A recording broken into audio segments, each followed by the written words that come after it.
Hi everyone, boots থেকে কয়েকটা জিনিস কিনছি। শুধু একটা জিনিস খুবই অদ্ভুত কিনছি, এটা হচ্ছে ডিপ রিলিফ অ্যাক্টিভ প্যাচ।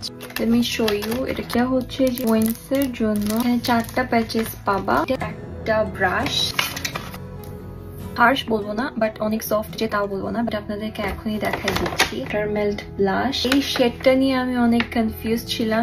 আর দেখেন বক্সটা কেমন পুরান, হচ্ছে যে এটা টেস্টার আমি উঠায় নিয়ে আসছি, বাট এখানে কিন্তু এটা কিন্তু ইনট্যাক্ট।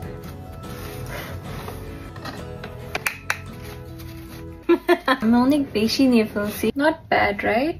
তারপর আমি সিম্পলের একটা আই বাম, আইস এত ড্রাই, 4 পাউন্ডের মতো নিছে। ইনস্ট্যান্টলি আপনার ড্রাইনেসটাকে কাম করবে। কনসিস্টেন্সিটা হচ্ছে doesn't have any smell। ফের একটা প্রাইমার, হাইলোরনিক অ্যাসিড আছে। এখন সামার চলতেছে বাট স্টিল আমার স্কিন টানতেছে। Can you imagine? Like friend Nuzhat ও ইউজ করে এটা, তো প্রবাবলি 10 পাউন্ডস এর মতো নিবে। দেন আমি যেটা পারচেস করছি সেটা হলো আজকের সবচেয়ে সেরা একটা পারচেস, কাইলি কসমেটিক্স এর প্লাম্পিং লিপ লাইনার, ভেরি পিগমেন্টেড। সুন্দর না? 17 point something pound. That's about it, and I will see you guys in my next video. Till then, bye bye.